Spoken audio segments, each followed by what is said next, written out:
السلام عليكم ورحمة الله وبركاته. الحمد لله رب العالمين والعاقبة للمتقين والصلاة والسلام على أشرف الأنبياء والمرسلين نبينا محمد وعلى آله وصحبه أجمعين وبعد. فعن أبي ذر رضي الله تعالى عنه أن ناسا من أصحاب النبي صلى الله عليه وسلم قالوا للنبي صلى الله عليه وسلم: يا رسول الله، ذهب أهل الدثور بالأجور يصلون كما نصلي ويصومون كما نصوم ويتصدقون بفضول أموالهم. قال: أوليس قد جعل الله لكم ما تصدقون؟ إن بكل تسبيحة صدقة وكل تكبيرة صدقة وكل تحميدة صدقة وكل تهليلة صدقة وأمر بالمعروف صدقة ونهي عن منكر صدقة وفي بضع أحدكم صدقة. قالوا: يا رسول الله، أيأتي أحدنا شهوته ويكون له فيها أجر؟ قال: أرأيتم لو وضعها في حرام أكان عليه فيها وزر؟ فكذلك إذا وضعها في الحلال كان له أجر. رواه مسلم. ابھی آپ کے سامنے صحیح مسلم شریف کی ایک لمبی روایت پڑھی گئی ہے.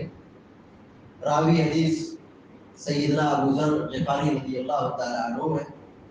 وہ بیان کرتے ہیں کہ صحابہ کرام میں سے کچھ لوگ اللہ کے نبی صلی اللہ علیہ وسلم کے پاس تشریف لائے اور انہوں نے اللہ کے نبی صلی اللہ علیہ وسلم سے کہا: ذهب اہل الدثور بالاجور، کہ مالدار لوگ اجر و ثواب میں ہم سے آگے بڑھے.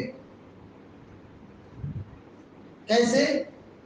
یصلون کما نصلی، وہ بھی نماز پڑھتے جیسے ہم نماز کی پابندی کرتے. ویصومون کما نصوم، وہ لوگ بھی روزہ رکھتے جیسے ہم روزہ رکھتے. ویتصدقون بفضول اموالهم، اور وہ لوگ اپنے زائد مال کو اللہ کی راہ میں خرچ کرتے، صدقہ کرتے. اور چونکہ ہمارے پاس مال نہیں ہے ہم صدقہ نہیں کرتے، اس لیے وہ ہم سے اجر میں آگے بڑھ رہے. مالدار لوگ ہم سے اجر میں آگے بڑھ رہے. روزہ وہ بھی رکھتے، ہم بھی رکھتے، نماز ہم بھی پڑھتے، وہ بھی پڑھتے، لیکن چونکہ ان کے پاس مال ہے وہ صدقہ اور خیرات کرتے، اللہ کی راہ میں مال خرچ کرتے ہیں. اور چونکہ ہمارے پاس مال نہیں ہے تو یہ نیکی ہم سے نہیں ہو پاتی ہے جس کے نتیجے میں وہ صدقہ کر کے، زکات دے کے، خیرات کر کے وہ ہم سے آگے بڑھ جاتے. قال: اولیس قد جعل اللہ لکم ما تصدقون، یعنی نبی صلی اللہ علیہ وسلم کہتے ہیں کیا اللہ نے تمہیں اس بات کا اہل نہیں بنایا کہ تم صدقہ کرو؟ یعنی صدقہ کرنا اس کا اہل، اس کی اہلیت، اس کی صلاحیت تم کو بھی بنایا ہے. کیسے؟ یعنی نبی صلی اللہ علیہ وسلم کہتے ہیں ان بکل تسبیحۃ صدقہ، سنو، ہر سبحان اللہ پڑھنا یہ صدقہ ہے. یعنی آدمی اپنی زبان سے ذکر و اذکار کی پابندی کرے، سبحان اللہ پڑھے، یہ صدقہ ہے. وکل تکبیرۃ صدقہ، اور اللہ اکبر کہنا یہ صدقہ ہے. ہر بار آدمی اللہ اکبر پڑھے یہ بھی صدقہ ہے. وکل تحمیدۃ صدقہ، اور الحمدللہ پڑھنا یہ صدقہ ہے. جب بھی آدمی الحمدللہ کہے گا صدقہ ہے.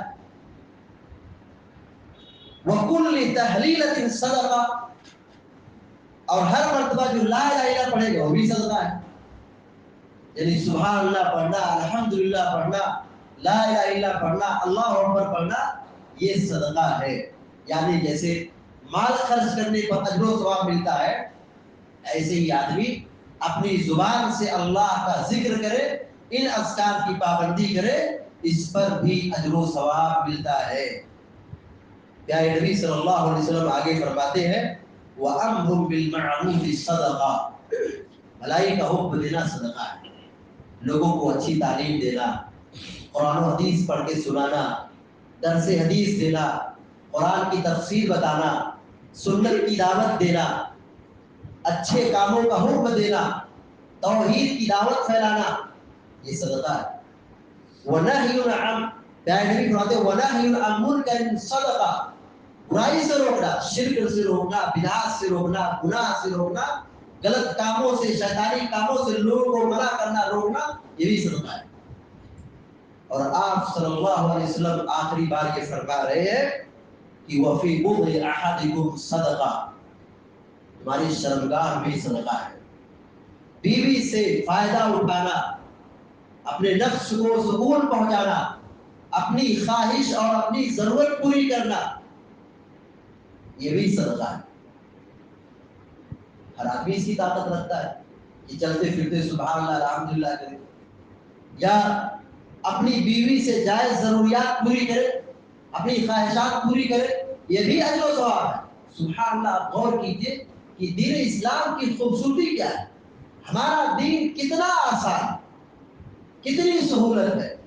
اگر ہمارے پاس مال نہیں ہے کہ ہم صدقہ کر سکیں، دولت نہیں ہے کہ ہم خیرات کر سکیں، تو اللہ تبارک و تعالیٰ کی حمد و ثنا بیان کرے، ذکر و اذکار کی پابندی کرے، اس پر بھی اجر و ثواب ہے، اس پر بھی نیکی ہے، اس پر بھی صدقے کا ثواب ملتا ہے.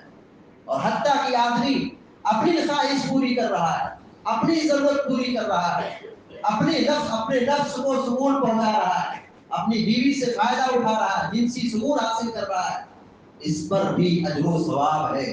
شادی بیاہ کرنا، بیوی کے ساتھ وقت گزارنا، بیوی کے ساتھ رہنا، یہ بھی اجر و ثواب کا کام ہے، یہ بھی عبادت ہے. پیارے نبی صلی اللہ علیہ وسلم سے صحابہ اکرام نے کہا کہ آیاتی یا رسول اللہ آیاتی احدنا شہوۃ ویکون فی اجر، کیا بات ہے کہ ہم میں سے آدمی اپنی بیوی کے پاس جاتا ہے، اپنی ضرورت پوری کرتا ہے، شہوت پوری کرتا ہے، اپنی خواہش پوری کرتا ہے، کیا اس پر بھی اجر ہے؟ کیا بات ہے، کیا اس پر بھی اجر و ثواب ہے؟ اس پر بھی صدقہ ہے، اس پر بھی نیکی ہے، اس پر بھی ثواب ہے. پیارے نبی صلی اللہ علیہ وسلم کہتے ہیں کہ اَرَأَيْتُمْ لَوْ وَضَعَهَا فِي حَرَامٍ أَكَانَ عَلَيْهِ فِيهَا وِزْرٌ، اچھا بتاؤ اگر یہی آدمی غلط طریقے سے، ناجائز طریقے سے، حرام طریقے سے اپنی خواہش پوری کرتا، اپنی ضرورت پوری کرتا، تو کیا اس پر گناہ نہیں ملتا؟ بتاؤ اگر یہی آدمی جا کے بدکاری کرے، زناکاری کرے، شیطانی کام کرے، کیا اس پر گناہ نہیں ملے گا؟ زنا کا گناہ نہیں ملے گا؟ فَكَذَلِكَ إِذَا وَضَعَهَا فِي الْحَلَالِ كَانَ لَهُ أَجْرٌ، ٹھیک اسی طریقے سے جب اس نے جائز جگہ پر اپنی ضرورت پوری کی ہے، حلال طریقہ اختیار کیا ہے، تو اس پر اس کو اجر و ثواب ملے گا، اس پر نیکی ملے گی. ہمارے دین میں کتنی آسانی ہے، کتنی سہولت ہے، ہمارا دین کتنا آسان ہے. صدقے اور صدقہ اور خیرات کی بڑی فضیلت ہے، بڑی تاکید کی گئی ہے کہ مالدار لوگ صدقہ کریں، اللہ کی راہ میں خرچ کریں، جائز طریقے سے اپنے مال کو خرچ کرے، اللہ کی راہ میں قربانی دے، بڑی فضیلت ہے. اور صحابہ اکرام کو اس پر بڑی فکر تھی کہ ہم غریب ہیں، محتاج ہیں، ہمارے پاس دولت نہیں، دیکھو مالدار لوگ ہم سے آگے بڑھ رہے ہیں. صحابہ اکرام نیکیوں میں کمپٹیشن کرتے تھے، خیر کے کاموں میں ایک دوسرے سے آگے بڑھنے کی فکر کرتے تھے، نیکی کے کاموں میں آگے بڑھنے کا جذبہ تھا صحابہ اکرام. مگر آج ہماری صورتحال کیسی؟ ہم دنوں رات ایک دوسرے کے پیچھے پڑے رہتے ہیں، کہیں کسی کی عزت کے ساتھ کھلواڑ کرتے ہیں. اور حد تو یہ ہے بہت سارے لوگ اتنے غیر گزرے، حد تو یہ ہے کہ سماج میں اتنے بھی غیر گزرے کہ وہ علماء کو بھی نہیں چھوڑتے، وہ اہل علم کو بھی نہیں چھوڑتے، ذمہ دار کو بھی نہیں چھوڑتے، سب کو اپنی زبان میں گھسیٹتے. نہ کوئی ادب ہے، نہ کوئی تہذیب ہے، نہ کوئی احترام ہے، نہ کوئی وقار ہے، سب کو گھسیٹتے اپنی زبان سے، کسی کا وقار نہیں. بڑے لوگوں کو، ذمہ داروں کو، علماء کو بھی نہیں معاف کرتے، سب کو گھسیٹتے ہیں. صحابہ اکرام کے مزاج کو سمجھیے. صحابہ اکرام ایک دوسرے سے نیکی کے کاموں میں، خیر کے کاموں میں آگے بڑھنے کی فکر اور کوشش کرتے ہیں. اور ہم یہاں دوسرے کی ٹانگ کھینچتے ہیں، دوسرے کے پیچھے لگتے ہیں. فلاں کیا کرتا ہے، فلاں کہاں جاتا ہے، فلاں کیسے، وہ کیسے، ایسا ویسا، وہ ایسے ایسا کس نے کیا، کیوں کیا ایسا. ساری توجہ پوری انرجی ہماری دوسروں کے پیچھے پڑتی ہے. صحابہ اکرام کا مزاج یہ تھا کہ فلاں آدمی نیک کام میں آگے کیوں بڑھ گیا، ہم کیوں نہیں بڑھ سکتے. حضرت عمر بن خطاب رضی اللہ تعالیٰ عنہ کتنی محنت کرتے تھے. انہوں نے کہا آج اللہ نے مجھ کو مال سے نوازا، میں ابوبکر صدیق سے آگے بڑھ جاؤں، ابوبکر صدیق سے میں آگے بڑھ جاؤں کیونکہ میرے پاس مال. انہوں نے کہا اپنے گھر کا آدھا مال اللہ کی راہ میں قربان کر دیا. پتہ چلا ابوبکر صدیق پورا مال اللہ کی راہ میں قربان. صحابہ اکرام آپس میں ایک دوسرے سے کمپٹیشن نیکی کے کام میں کرتے تھے. غیبت اور چغل خوری اور بد زبانی میں نہیں، گناہ اور منکر اور حرام چیزوں میں نہیں. صحابہ اکرام ایک دوسرے سے خیر کے کاموں میں آگے بڑھنے کی فکر کرتے تھے کہ فلاں آدمی اتنا کام کیا تو ہم اس سے آگے بھی بڑھ سکتے ہیں.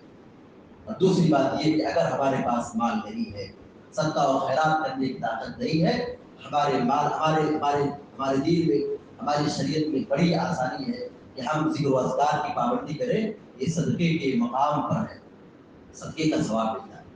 ذکر و اذکار کی پابندی کریں. ذکر کی بڑی اہمیت ہے. اٹھتے بیٹھتے چلتے پھرتے یہ ایسی آسان عبادت ہے کہ ہم اپنی زبان سے کہتے رہے، ذکر و اذکار کرتے رہے. اس میں کوئی وقت اور محنت زیادہ نہیں لگتا ہے، بڑی قربانی نہیں دینی پڑتی ہے، لیکن اس کا اجر و ثواب بہت زیادہ ہے. اور اسی طریقے سے ایک بہت بڑی نصیحت یہ کی گئی کہ آدمی اپنی شرمگاہ کی حفاظت کرے، آدمی پاک دامنی اختیار کرے، اپنی شرمگاہ کی حفاظت کرے، ناجائز کاموں سے، گناہ سے، منکر سے، بدکاری اور زناکاری سے اپنی آپ کی حفاظت کرے.